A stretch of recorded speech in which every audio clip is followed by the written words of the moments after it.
1971 बांग्लादेश में आजादी की आवाज बुलंद होती है और पाकिस्तान सिविल वॉर के सबसे बैड फेज से गुजर रहा होता है।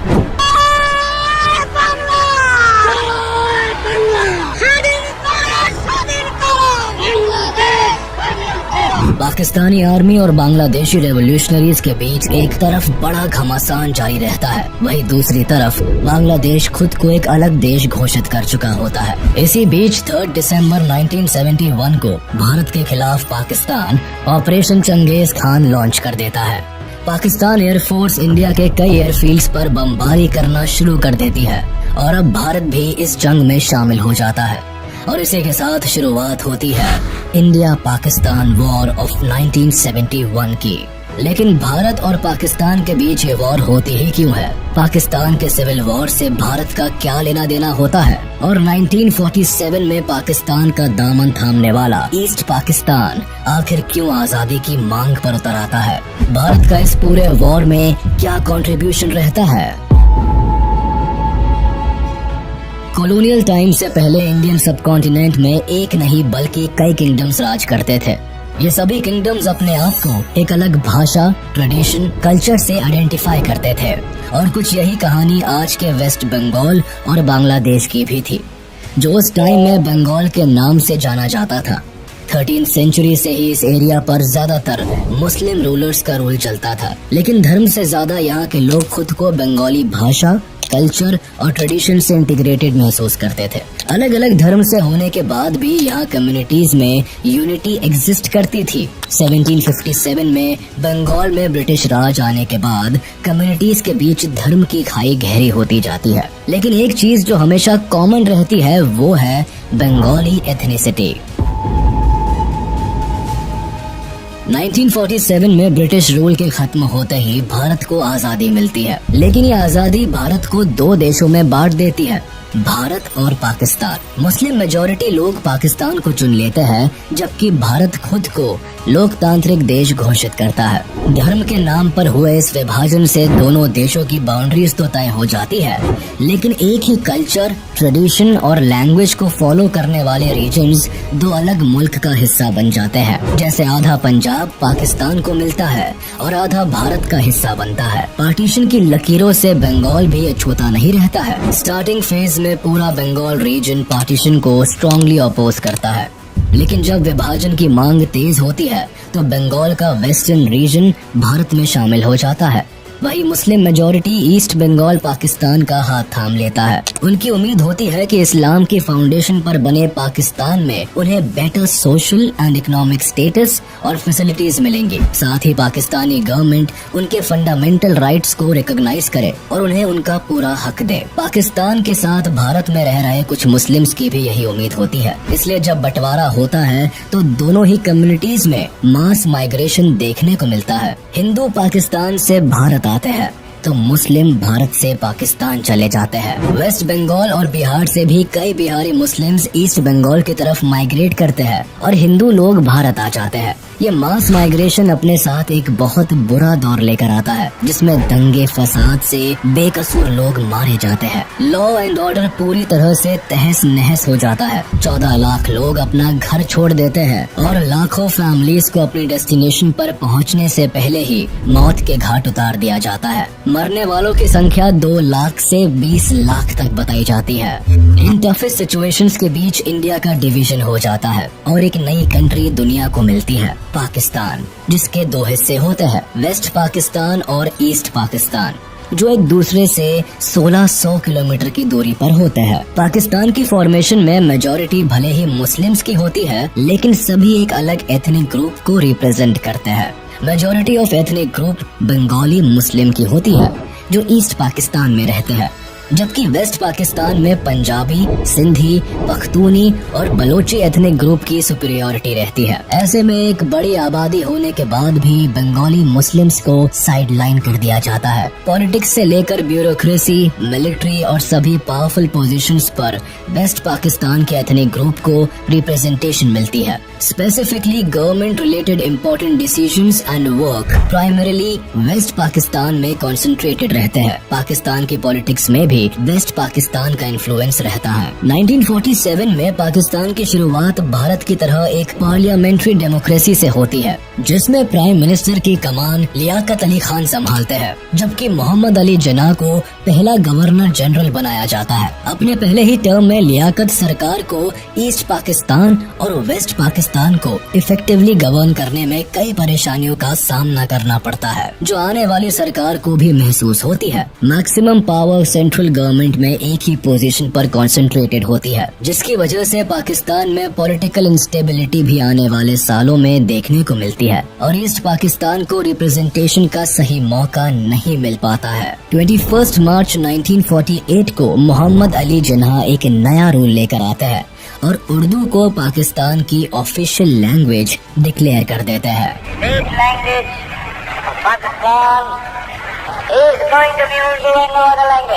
जिन्ना का ये डिक्लेरेशन ईस्ट पाकिस्तान को हिला कर रख देता है। वेस्ट पाकिस्तान के उर्दू इम्पोजिशन को ईस्ट पाकिस्तान में भारी क्रिटिसिज्म झेलना पड़ता है। बंगाली मुस्लिम्स के लिए उर्दू एक एलीट भाषा होती है, जिसे केवल हाई ऑफिशियल्स ही बोलते थे, जबकि ईस्ट पाकिस्तान में दशकों से बच्चा बच्चा बंगाली भाषा बोल रहा होता है। भाषा की जबरदस्ती से ईस्ट पाकिस्तान में बंगाली लैंग्वेज मूवमेंट की शुरुआत होती है। अपनी भाषा को बचाने के लिए लोग सड़कों पर उतर आते हैं। स्टूडेंट और पॉलिटिकल एक्टिविस्ट उर्दू इम्पोजिशन को अपनी भाषा पर एक गहरी चोट की तरह लेते हैं। ईस्ट बंगाल की प्राइमरी लैंग्वेज बंगाली होती है। 1952 आते आते ईस्ट बंगाल में प्रोटेस्ट इतने तेज हो जाते हैं कि सरकार को सेक्शन 144 इम्पोज करना पड़ता है, यानी 3 से ज्यादा लोगों का एक साथ खड़ा होना फॉरबिड कर दिया जाता है। इस कानून के खिलाफ 21 फरवरी को ढाका यूनिवर्सिटी के स्टूडेंट्स एक साथ इकट्ठे होते हैं, लेकिन सेक्शन 144 के तहत पुलिस उन्हें हिरासत में ले लेती है। इससे स्टूडेंट्स की भीड़ और भी ज्यादा भड़क जाती है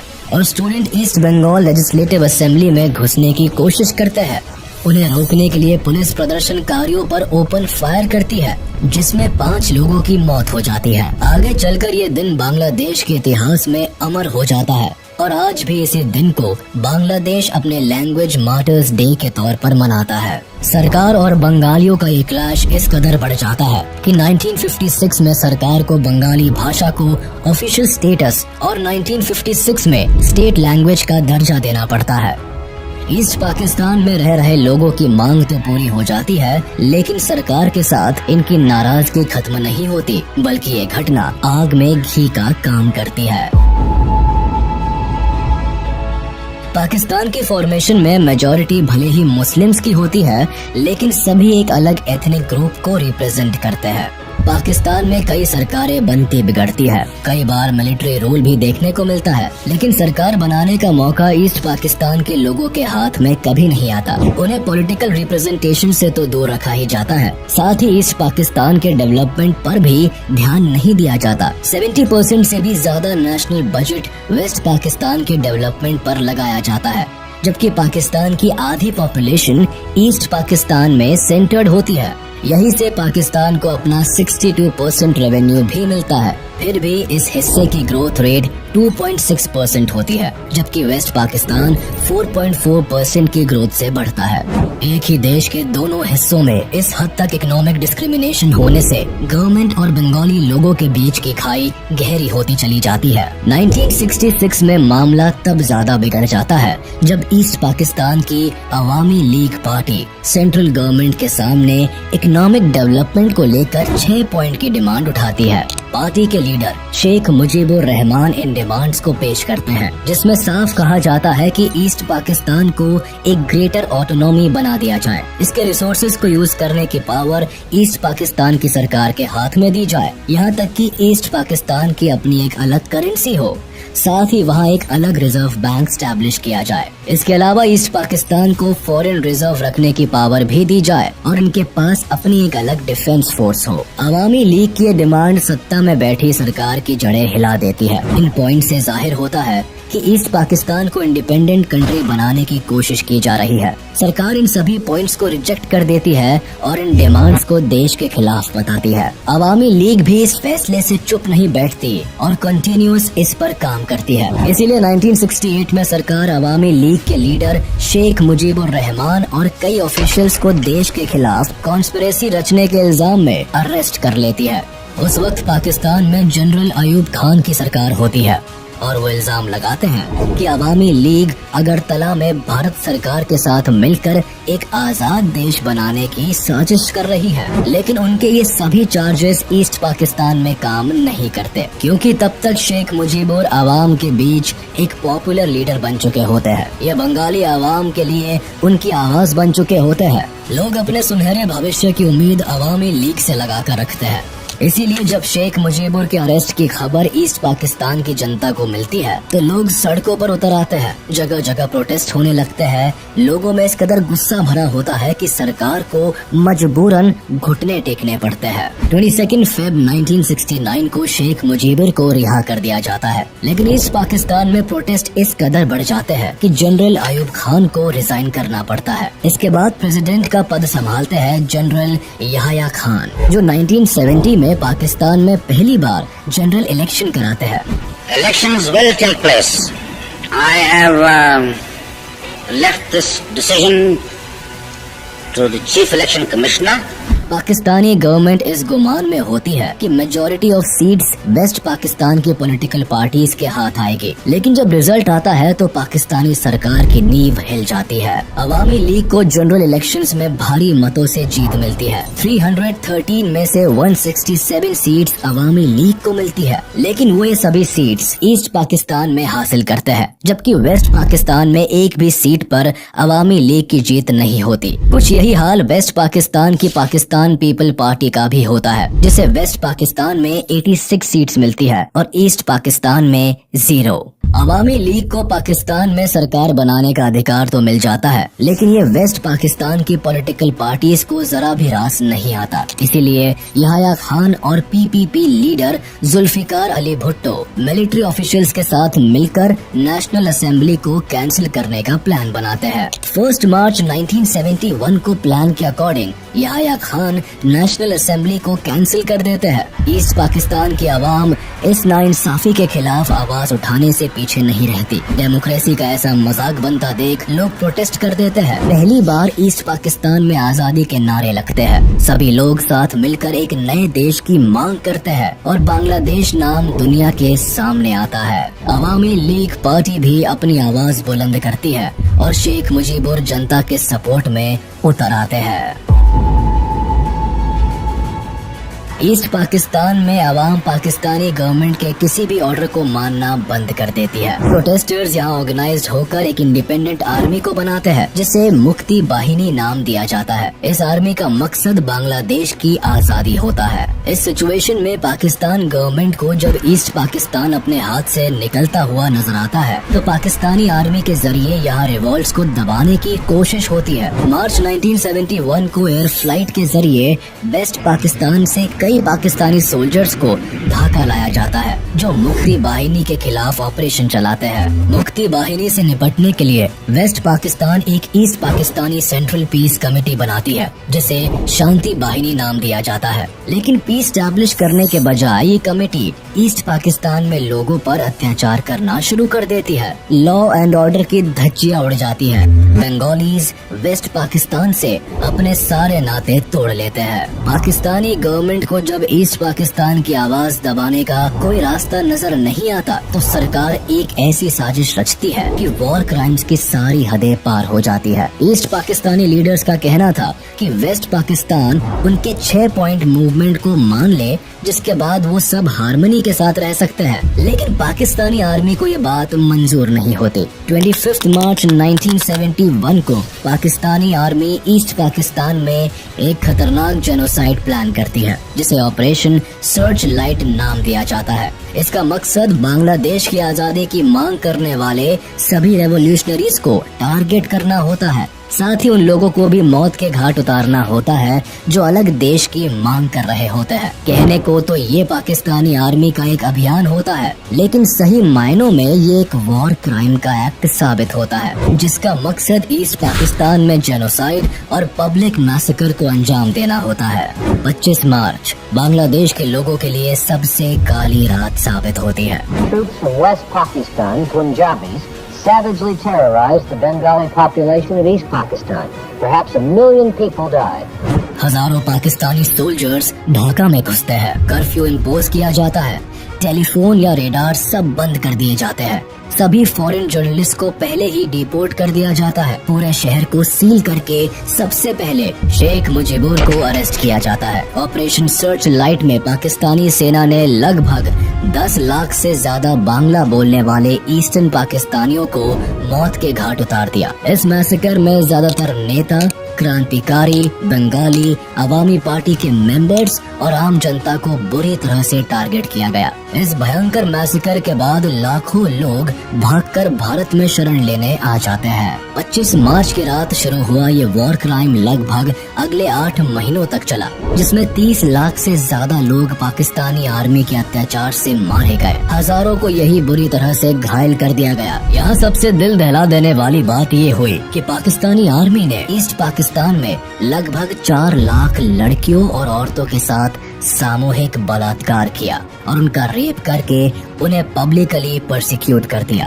पाकिस्तानी आर्मी के इस तरह के शर्मनाक काम को जब यूएस प्रेसिडेंट तक पहुंचाया गया, तब भी यूएस ने इस जेनोसाइड को रोकने का कोई काम नहीं किया, उल्टा अपने एलाइज पाकिस्तान को वॉर में सपोर्ट करते रहे। और इससे पहले ही शेख मुजीबुर ईस्ट पाकिस्तान को इंडिपेंडेंट कंट्री घोषित कर देते हैं और इसे बांग्लादेश नाम देते हैं। 27 मार्च को मेजर जियाउर रहमान खुद ये डिक्लेरेशन पब्लिक को पढ़कर सुनाते हैं।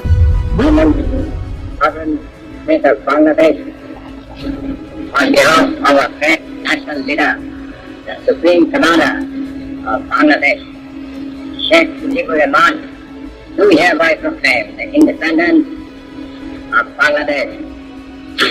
बांग्लादेश को आजाद देश घोषित कर दिया जाता है, लेकिन ये आजादी इतनी भी आसान नहीं होती। मेजर शहरों को अपने कंट्रोल में लेने के लिए एक ही रात में 7,000 इनोसेंट बंगाली लोगों को मौत के घाट उतार दिया जाता है। इस मैसेकर में एक ही हफ्ते के अंदर 3 लाख से भी ज्यादा बंगाली लोगों का कत्लेआम कर दिया जाता है, लाखों औरतों का रेप किया जाता है। पाकिस्तानी आर्मी अपने ही देश के लोगों को इस कदर टॉर्चर करती है कि डरकर 10 मिलियन से भी ज्यादा लोग बांग्लादेश छोड़कर भारत में घुस आते हैं। कुछ ही दिनों में लोग अपना घर परिवार सब कुछ खो बैठते हैं। भारत पहले से बांग्लादेश की सिचुएशन पर नजर रख रहा होता है, लेकिन जब लाखों की संख्या में रेफ्यूजीज धीरे धीरे भारत की तरफ आते हैं, तो भारत की मुश्किलें भी बढ़ जाती है। भारत भी इस कॉन्फ्लिक्ट का हिस्सा बन जाता है। इसीलिए भारत सरकार अवामी पार्टी के कई लीडर्स को अपने देश में शरण देती है।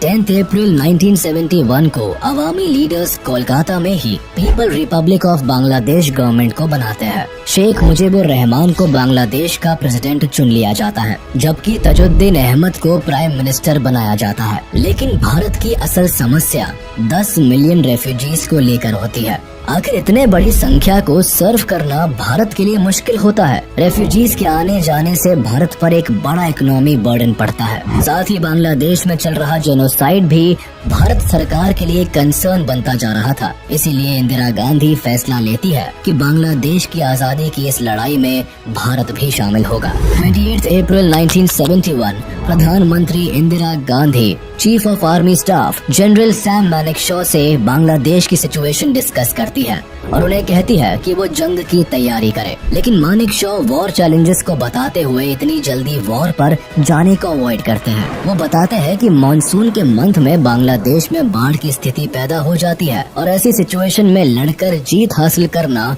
मुश्किल हो सकता है। इसीलिए वॉर का राइट टाइम नवंबर दिसंबर की विंटर्स रखा जाता है। प्रधानमंत्री जनरल्स को पूरी आजादी देती है कि वो जब चाहे तब ऑपरेशन स्टार्ट कर सकते हैं। हर तरह से मुक्ति वाहिनी की सहायता करेंगे, बांग्लादेश के लोगों की मदद करेंगे इंडियन आर्मी अपने काम की शुरुआत मुक्ति बाहिनी को ट्रेनिंग देने से शुरू करती है। सैम मानेकशॉ की लीडरशिप में इंडियन आर्मी मुक्ति बाहिनी को गोरिल्ला वॉरफेयर के लिए ट्रेन करती है। उन्हें हर एक टैक्टिक और स्ट्रेटेजी सिखाई जाती है जिससे वो पाकिस्तानी आर्मी पर भारी पड़ सके। साथ ही भारत की तरफ से वेपन्स की सप्लाई भी मुक्ति बाहिनी को दी जाती है। भारत अब तक इनडायरेक्टली ही इस युद्ध का हिस्सा होता है। रियलिटी में पाकिस्तान और भारत के बीच अब तक कोई क्लैश नहीं होता। 3 दिसंबर 1971 को सिचुएशन तब बदल जाती है जब पाकिस्तान ऑपरेशन चंगेज खान को लॉन्च कर देता है और ये उसकी सबसे बड़ी भूल साबित होती है। वो भारत के 11 एयरफील्ड्स को निशाना बनाता है। अमृतसर, आगरा, पठानकोट, जोधपुर, श्रीनगर, अंबाला जैसे 11 एयरफील्ड्स को टारगेट किया जाता है। रेडार स्टेशन को डिस्ट्रॉय करने की कोशिश की जाती है। पाकिस्तान की तरफ से जंग का बिगुल बज चुका होता है और उसी शाम इंदिरा गांधी भी रेडियो मैसेज देकर जनता को इसकी जानकारी देती है। कुछ ही घंटे पहले करीब 5:30 बजे शाम के 3 दिसंबर पाकिस्तान ने हमारे ऊपर एक हमला किया।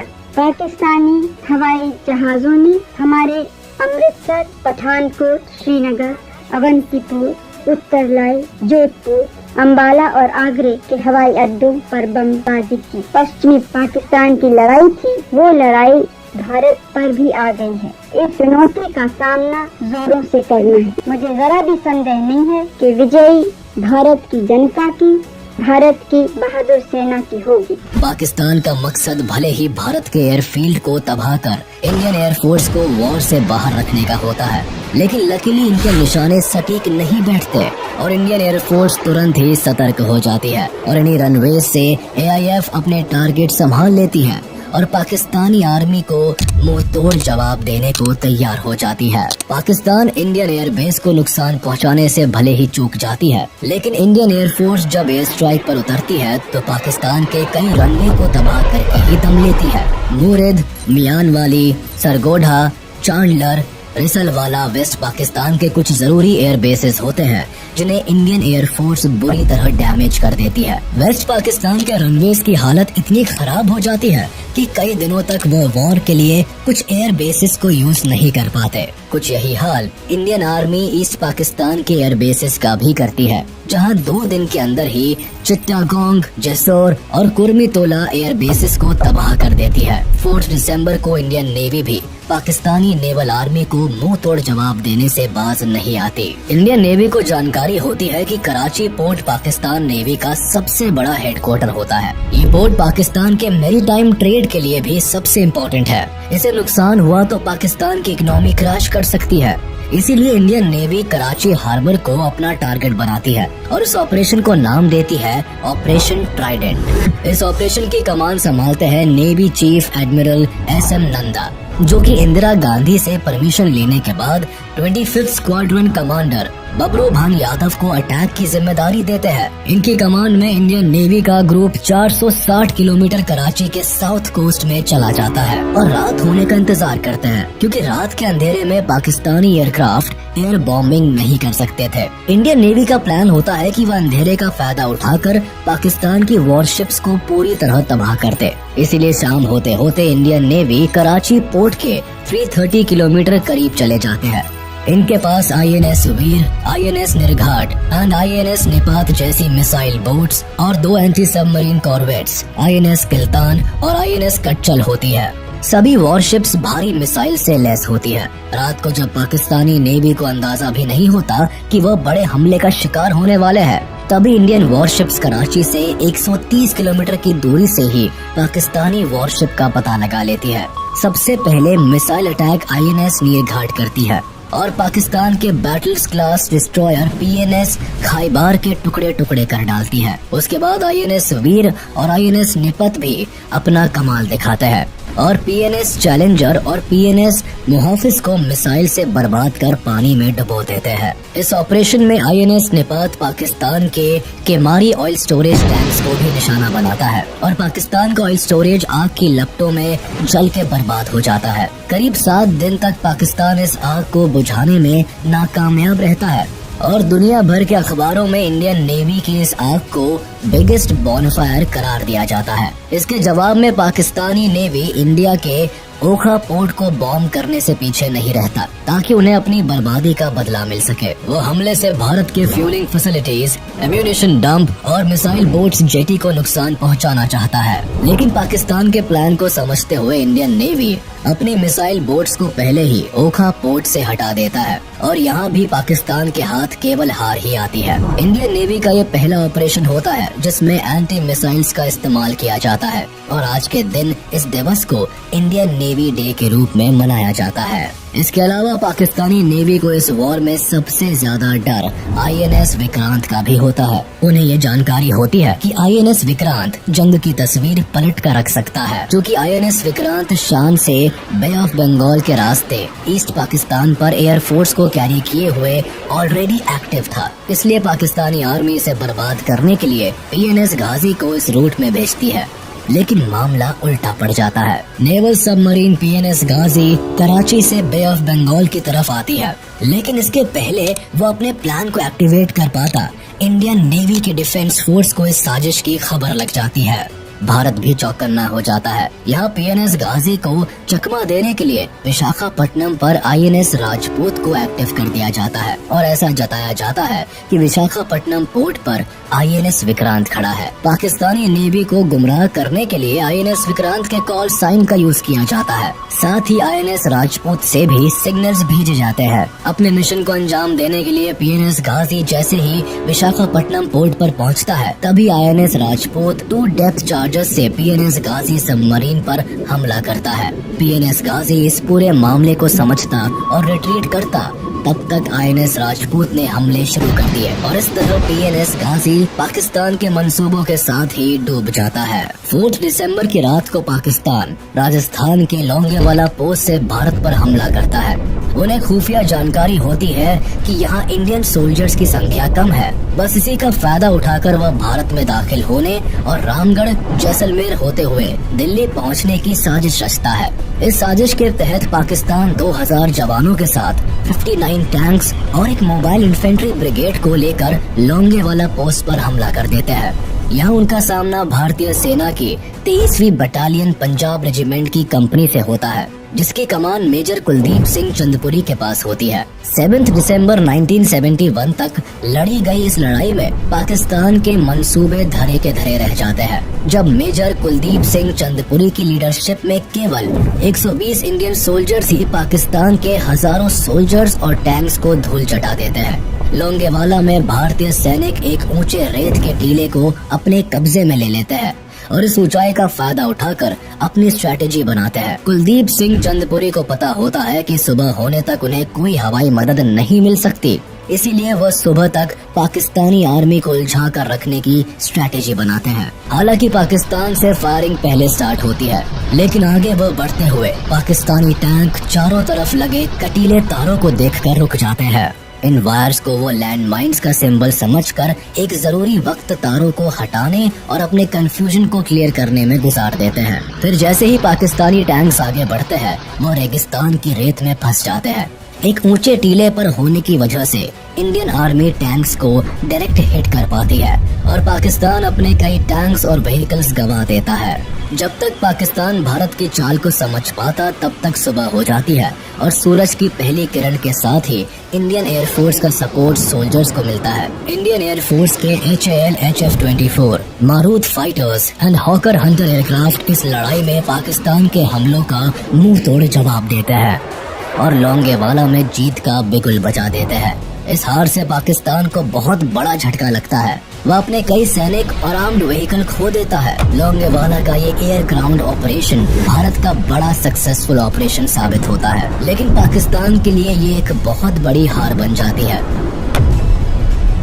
1971 के इस वॉर में भारत ने पाकिस्तान से लगभग 3600 स्क्वायर किलोमीटर का हिस्सा छीन लिया। पाकिस्तान से निपटने के लिए भारत की मिलिट्री पावर और स्ट्रेटेजी पाकिस्तान से कहीं ज्यादा बेहतर होती है। भारत के जनरल वेस्ट पाकिस्तान में एक डिफेंसिव वॉर स्ट्रेटेजी का इस्तेमाल करते हैं, यानी वेस्ट हिस्से में अटैक के बजाय मिलिट्री डिफेंस पर वर्क करती है, जबकि ईस्ट पाकिस्तान में Indian military aggressively attack strategy का इस्तेमाल करती है। सोल्जर्स देश को लड़ने के लिए फील्ड पर भेजा जाता है और इंडियन आर्मी पाकिस्तानी सोल्जर्स पर भारी पड़ती है। इंडियन डिफेंस की नेवी, एयर और मिलिट्री का कोऑर्डिनेटेड अटैक पाकिस्तान के होश उड़ा देता है।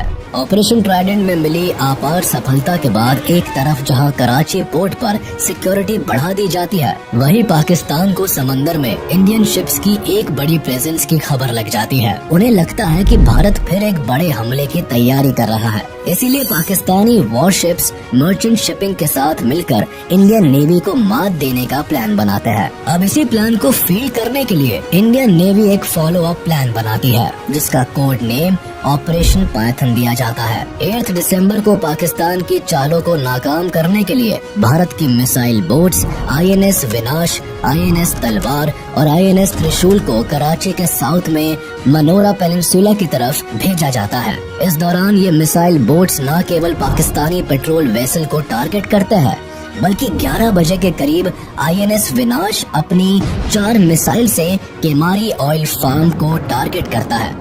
इस अटैक से पाकिस्तान का बचा कुचा केमारी ऑयल स्टोरेज भी तबाह हो जाता है। साथ ही Panamanian fuel tanker SS gulf star को भी भारी नुकसान पहुंचता है। INS विनाश पाकिस्तान के नेवी फ्लीट टैंकर PNS डक्का को बुरी तरह ध्वस्त कर देता है। इस हमले से कराची की 50% ऑयल रिक्वायरमेंट धुआं हो जाती है। पाकिस्तान की अर्थव्यवस्था को एक बड़ा झटका लगता है और एक ही रात में पाकिस्तान को लगभग $3 बिलियन का नुकसान उठाना पड़ता है। इस अटैक में भारतीय नेवी को तो कोई नुकसान नहीं पहुंचता, लेकिन पाकिस्तान को केवल आसमान ही नहीं बल्कि समंदर से भी एक बड़ी हार का सामना करना पड़ता है। वॉर में अपनी डूबती नैया को किनारे लगाने के लिए पाकिस्तान UN के पास पहुंचता है और अपील करता है कि भारत को इस वॉर से बाहर रहने के लिए कहा जाए। 4 दिसंबर को जहां एक तरफ पाकिस्तान भारत पर अटैक करता है, वहीं साइमल्टेनियसली यूनाइटेड नेशंस की सिक्योरिटी काउंसिल असेंबल होती है। एक लंबे डिस्कशन में अमेरिका सीधे पाकिस्तान के समर्थन में कूद जाता है।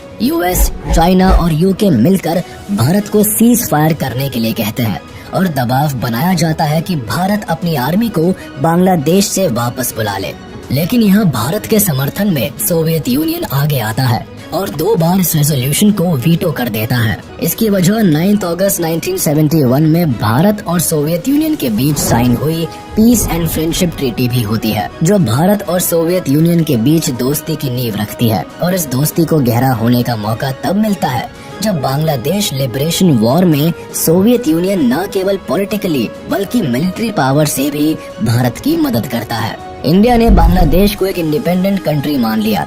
इसी दिन भूटान भी विश्व का पहला देश बना जिसने बांग्लादेश को ऑफिशियली एक इंडिपेंडेंट कंट्री के तौर पर एक्सेप्ट कर लिया। 8 दिसंबर 1971 को जब अमेरिका की इंटेलिजेंस को ये रिपोर्ट मिलती है कि भारत ईस्ट पाकिस्तान में एक ऑफेंसिव अटैक प्लान कर रहा है, तब US पाकिस्तान के समर्थन में अपनी 7th fleet task force Bay of Bengal की तरफ भेज देता है। US का ये 7वां बेड़ा दुनिया का सबसे बड़ा एयरक्राफ्ट कैरियर होता है, जिसका वजन 75,000 टन के करीब होता है। करीब 70 फाइटर एयरक्राफ्ट को कैरी करने वाला ये शिप न्यूक्लियर पावर्ड से लेस होता है। जाहिर था कि भारत की नेवल पावर से ये कहीं ज्यादा ताकतवर होता है और उसके सामने भारत के INS विक्रांत की फाइटर एयरक्राफ्ट की क्षमता केवल 20 एयरक्राफ्ट की होती है। पाकिस्तान को अब ये वॉर अपने हक में दिखाई देने लगती है।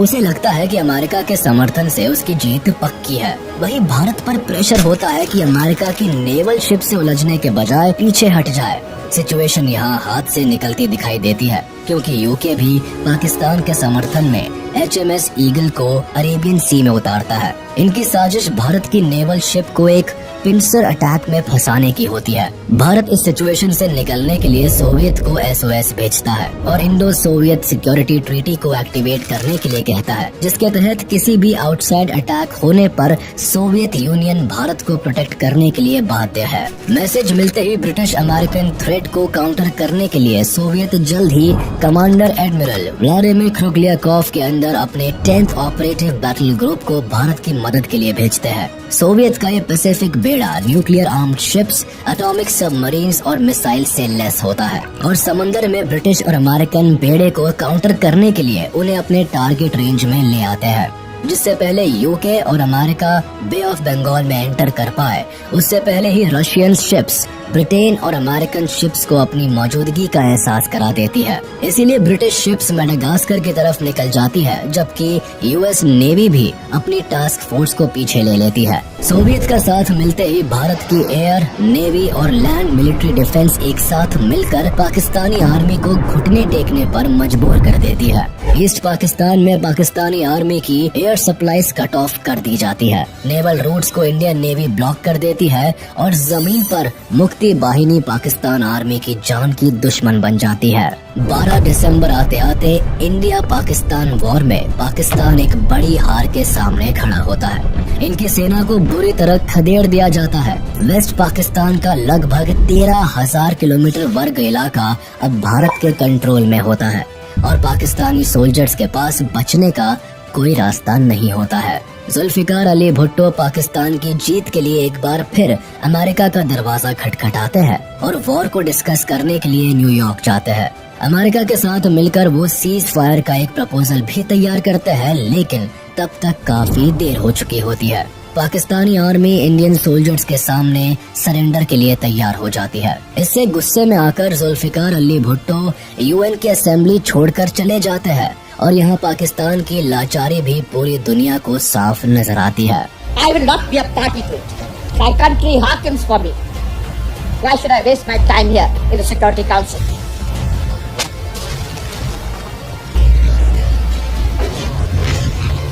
Major general JFR Jacob lieutenant general AAK Niazi के सामने इंस्ट्रूमेंट ऑफ सरेंडर का प्रपोजल रखते हैं, तो लेफ्टिनेंट जनरल AAK नियाजी इसे साइन करने से इनकार कर देते हैं। लेकिन मेजर जनरल जेकब उन्हें ये कहकर 30 मिनट का सोचने का समय देते हैं कि अगर ये इंस्ट्रूमेंट साइन नहीं हुआ तो पाकिस्तानी आर्मी के 1 लाख से भी ज्यादा सोल्जर्स की मौत के जिम्मेदार वो होंगे और मुक्ति बाहिनी को रोकने के लिए भारत आगे नहीं आएगा। 16 दिसंबर 1971 को ढाका में पाकिस्तानी आर्मी के 93,000 सोल्जर्स इंडियन आर्मी के सामने सरेंडर कर देते हैं। सभी अपनी बंदूक इंडियन आर्मी के सामने झुका लेते हैं। वर्ल्ड वॉर 2 के बाद ये दुनिया का सबसे बड़ा सरेंडर होता है, जहां लगभग 1 लाख से ज्यादा सोल्जर्स इंडियन आर्मी के सामने सर झुकाए खड़े होते हैं। लेफ्टिनेंट जनरल AAK नियाजी बिना किसी रेजिस्टेंस के इंस्ट्रूमेंट ऑफ सरेंडर को साइन कर देते हैं। उनके चेहरे पर शर्म और लाचारी साफ झलकती दिखाई देती है और वो इस पूरी घटना के दौरान